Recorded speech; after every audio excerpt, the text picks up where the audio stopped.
اللہ کے رسول صلی اللہ علیہ وسلم نے فرمایا وعدنی ربی ان یدخل الجنۃ من امتی 70,000 لا حساب علیہم ولا عذاب۔ اللہ رب العالمین نے میرے ساتھ وعدہ کیا ہے کہ میری امت کے 70,000 کو بغیر حساب کتاب کے اللہ جنت میں داخل کرے گا۔ آگے فرمایا مع کل 1,070,000، ہر 1000 کو 70,000 سے ملٹیپلائی کرو۔ تیسرا جملہ فرمایا وَثَلَاثُ حَثَيَاتٍ مِّنْ حَثَيَاتِ رَبِّي، میرے رب کی مٹھیاں 3 مٹھیاں اس کی متوں کی۔ اس حدیث میں اللہ کے فضل اور اللہ کی رحمت کا ذکر ہے کہ آقا صلی اللہ علیہ وسلم کو جو اپنی امت سے پیار تھا، اپنی امت کا غم تھا، اپنی امت کی فکر تھی، جس کو قرآن یوں کہتا ہے لعلک باخع نفسک الا یکونوا مؤمنین، آپ اس غم کی وجہ سے کہ وہ ایمان نہیں لاتے اپنے آپ کو ہلاک کر دیں گے۔ آقا صلی اللہ علیہ وسلم کا یہی غم تھا کہ میری امت کے لوگ اسلام میں داخل ہو جائیں۔ اللہ تبارک و تعالیٰ نے اپنے رحمت اور فضل کا اظہار کرتے ہوئے اپنے نبی صلی اللہ علیہ وسلم کی امت کے لیے بشارت عظمیٰ فرمائی ہے۔ نبی صلی اللہ علیہ وسلم کی امت کے لیے یہ بشارت عظمیٰ ہے کیا ان یدخل الجنۃ من امتی 70,000 لا حساب علیہم ولا عذاب۔ اللہ تبارک و تعالیٰ اپنے نبی صلی اللہ علیہ وسلم کی امت کے 70,000 آدمیوں کو بغیر حساب کتاب کے جنت کا داخلہ عطا فرمائے گا۔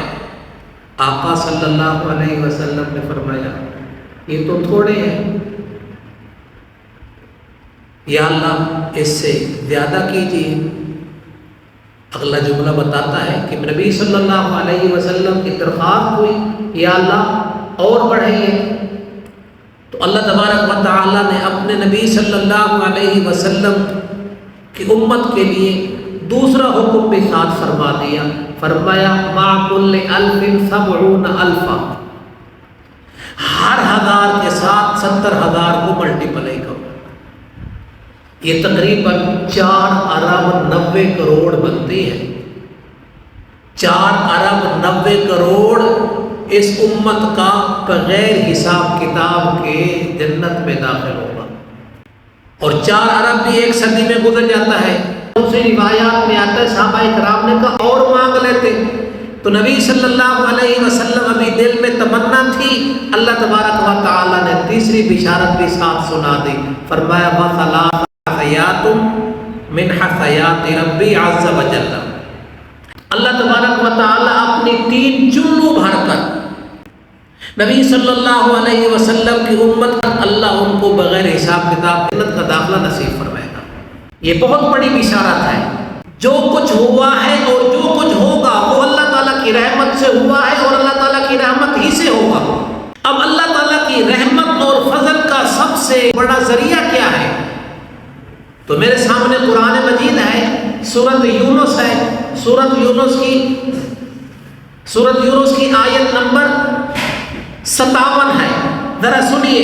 یا ایھا الناس قد جاءتکم موعظۃ من ربکم وشفاء لما فی الصدور۔ اے لوگوں، یقیناً تمہارے پاس تمہارے رب کی طرف سے نصیحت اور شفا ان بیماریوں کے لیے جو سینے میں ہیں۔ دلی بیماریوں، دلی روگوں کا علاج کیا ہے وہ بتا رہے ہیں۔ جو تمہارے دلوں کی بیماریاں ہیں اس کی شفا وہ کیا ہے؟ وَهُدًى وَرَحْمَةً لِّلْمُؤْمِنِينَ، مومنوں کے لیے ہدایت اور رحمت آ گئی۔ میں نے بتایا تھا نا اللہ کی رحمت اور اس کے فضل سے، یہ رحمت کا ذکر آ گیا۔ یہ قرآن مجید رحمت ہے اللہ تعالیٰ کی۔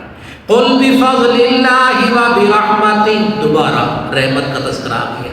اے نبی جی کہہ دیجئے یہ اللہ کا فضل فضل اور اس کی رحمت سے نازل ہوا ہے، لہذا لوگوں کو چاہیے فَلْيَفْرَحُوا، وہ اسی کے ساتھ خوش ہوں، هُوَ خَيْرٌ مِّمَّا يَجْمَعُونَ، یہ ان چیزوں سے بہت بہتر ہے جن کو وہ جمع کرتے ہیں۔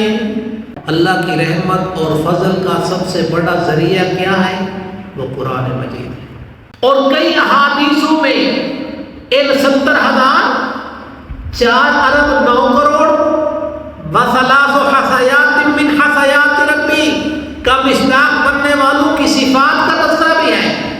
ان صفات میں سے پہلی صفت ان کا عقیدہ ٹھیک ہو، یعنی اللہ تعالیٰ کی ذات کو وحدہ لا شریک ماننے والا، پیارے نبی صلی اللہ علیہ وسلم کو اللہ تعالیٰ کا آخری نبی اور رسول ماننے والا، ایمان مفصل اور ایمان مجمل کا اقرار باللسان و تصدیق بالقلب کا مصداق بننے والا، عقیدہ صحیح ہو۔ اور یاد رکھیں عقیدہ صحیح اللہ کے قرآن سے ہوگا۔ سورۃ ابراہیم ہے، سورۃ ابراہیم کی پہلی آیت ہے الف لام را کتاب انزلناہ الیک لتخرج الناس من الظلمات الی النور، یہ عظیم الشان کتاب ہم نے اسے آپ کی طرف نازل کیا ہے تاکہ آپ لوگوں کو ظلمات سے نور کی طرف نکال کر لائیں۔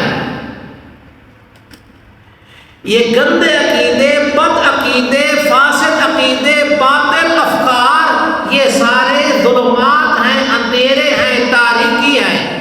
الی النور اللہ کی توحید ہے، الی النور کی طرف رہنمائی کرنے والا اللہ کا قرآن ہے۔ بِإِذْنِ رَبِّهِمْ إِلَىٰ صِرَاطِ الْعَزِيزِ الْحَمِيدِ، اپنے رب کے حکم سے جو غالب تعریفوں کے لائق کے راستے کی طرف۔ یہاں بھی قرآن مجید کیا ہے؟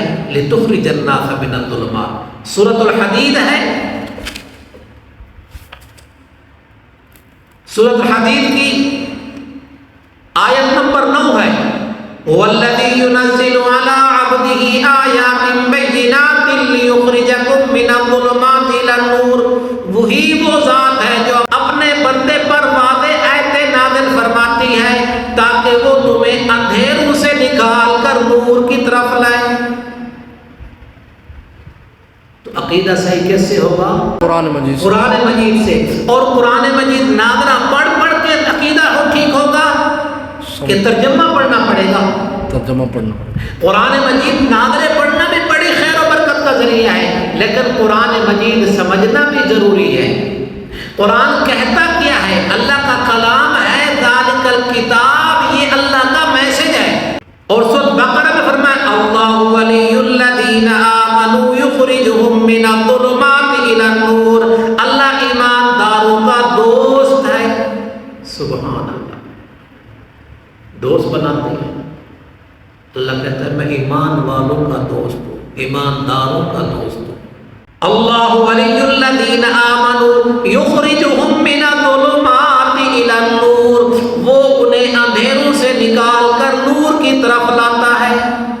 قرآن خدا میں یہ تاثیر دیکھی، قرآن خدا میں یہ تاثیر دیکھی، بدلتی ہزاروں کی تقدیر دیکھی، تو سب سے پہلی نشانی کیا بتائی؟ اس کا عقیدہ صحیح ہو، اور دوسرا توکل علی اللہ بھی ہو، اللہ تعالیٰ کی ذات پر بھروسہ، یعنی کہ جو صحیح العقیدہ ہے اس کی نظر سبب پر نہیں، مسبب الاسباب پہ ہے، جو سبب بنانے والا ہے۔ کہنے والے نے کہا ہر ایک سے رشتہ توڑ، ارے بھائی رب سے ناتا جوڑ، جس کو رب مل گیا اس کو سب کچھ مل گیا۔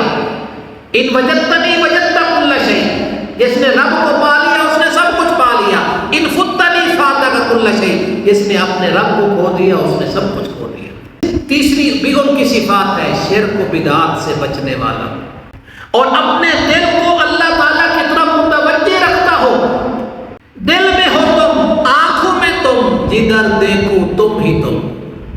اے عاجز اتنی کشش ہو نگاہ شوق میں اپنی، جدھر دیکھو ادھر اللہ کی قدرت نظر آئے۔ یہ نہیں ہے کہ زبان میں سبحان اللہ الحمدللہ، یہ دل کی بات ہے، دل کا دھیان تعالیٰ کے ساتھ جڑا ہوا. اللہ تبارک و تعالیٰ نے اس امت کے لیے بڑے انعامات رکھے ہیں. لیکن یاد رکھ لیں، صرف اس حدیث کو سن کر کہیں یہ نہ سمجھنا کہ ہمیں اعمال کی ضرورت نہیں ہے. صحیح عقیدہ میں اعمال صالحہ بھی شامل ہے. اور وَاعْبُدْ رَبَّكَ حَتَّىٰ يَأْتِيَكَ الْيَقِينُ کی آیت بتاتی ہے کہ موت تک ان اعمال میں لگے رہنا بھی ضروری ہے. وغیرہ یہ حدیث بھی ہے، پیارے نبی صلی اللہ علیہ وسلم نے فرمایا ایک انسان توبہ تو کرے گا ایمان اسلام کے حالت میں، اور غروب ہوگا تو وہ کافر و مشرک ہوگا. ساری زندگی تو اعمال کرے گا توحید والے، اور خاتمہ خراب ہوگا یعنی خاتمہ بالایمان نہیں ہوگا. ڈرتے رہنا ہے اور کرتے رہنا ہے اعمال صالحہ، عقیدہ صحیح، اللہ کی ذات پر بھروسہ، اخلاص کے ساتھ اعمال اور سنت کی پیروی. یہ اتنے بڑے اعمال ہیں کہ ان اعمال کی وجہ سے یہ فضیلت اور یہ انعام بھی انسان حاصل کر سکتا ہے. دعا ہے اللہم اجعلنا من السبعین الفا لا حساب ولا عذاب. یا اللہ ہمیں بھی ان 70,000 میں شامل فرما جن کو تو بغیر حساب کتاب کے داخل کرے گا. برحمتک یا ارحم الراحمین، تیری رحمت سے استغاثہ کرتے ہیں تو اپنی رحمت کے طفیل ہمیں بھی بغیر حساب کتاب کی جنت کا داخلہ نصیب فرمانا. قرآن مجید سیکھنے کی چیز ہے، سمجھنے کی چیز ہے، عمل کرنے کی چیز ہے. اس کا دیکھنا بھی ثواب، پڑھنا بھی ثواب، چھونا بھی ثواب، چومنا بھی ثواب، عمل کرنا بھی ثواب، اور اس کے مطابق عقیدہ بنانا بھی ثواب بھی ہے، نجات بھی ہے. اللہ تبارک و تعالی تمام بیماروں کو روحانی جسمانی صحت عطا فرمائے.